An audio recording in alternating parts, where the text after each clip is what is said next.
Hello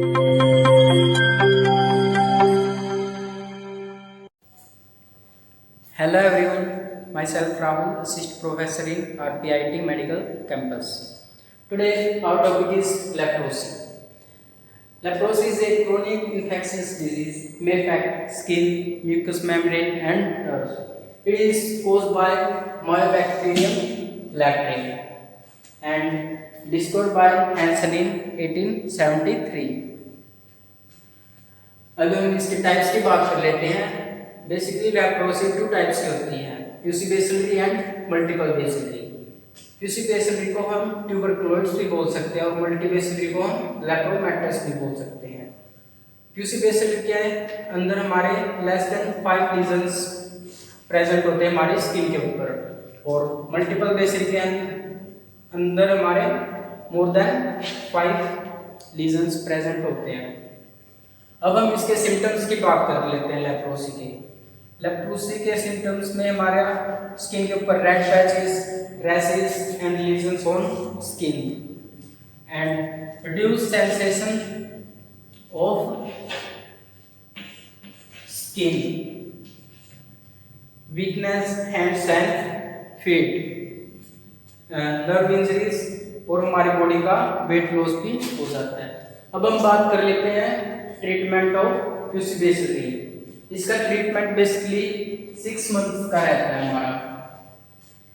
इसमें हम 2 drug use करते हैं, रिफैम्पिसिन एंड डेपोसिन। रिफैम्पिसिन हमारी डोज होती है 600 mg और डेपोसिन की डोज होती है हमारी 100 mg की। ये हमारे अडल्ट के केस में होती है, और चिल्ड्रंस के केस में 450 mg रिफैम्पिसिन की और 50 mg डेपोसिन की।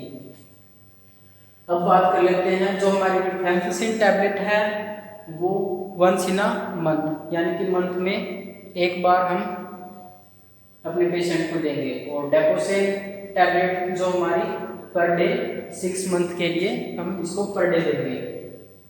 अब बात कर लेते हैं हम इसके साइड इफेक्ट की। डेपोसिन का कॉमन साइड इफेक्ट है हीमोलाइटिक एनीमिया, यानी कि हमारी ये आरबीसीज ब्लड सेल को डैमेज करता है। अब बात कर लेते हैं हम ट्रीटमेंट ऑफ मल्टीबेसिलरी। इसका जनरली 12 मंथ्स का ट्रीटमेंट रहता है हमारा। इसमें हमारी रिफैम्पिसिन टैबलेट होती है और क्लोफाजाइन टैबलेट होती है। डोजेज रिफैम्पिसिन की हुई 600 एंड क्लोफाजाइन की 300। ये हमें वंस इन अ मंथ ही देते हैं, और चिल्ड्रंस के केस में 450 mg और 150 mg क्लोफाजाइन की। अब बात कर लेते हैं हम पर डे टैबलेट। डेपोसिन टैबलेट हमारी जो है उसकी डोज रहेगी 100 mg एंड क्लोफाजाइन की रहेगी हमारी 50 mg। ये अडल्ट के केस में है, और हमारी चिल्ड्रंस के केस में 50 mg एंड 25 mg। अब बात कर लेते हैं हम क्लोफाजाइन के साइड इफेक्ट की। ये हमारी स्किन को ड्राई कर देती है, जो क्लोफाजाइन टैबलेट होती है ड्राई कर देती है, उसको बोलते हैं हम आइजोथोसिस। उससे क्या होता है, हमारी स्किन ड्राई हो जाती है।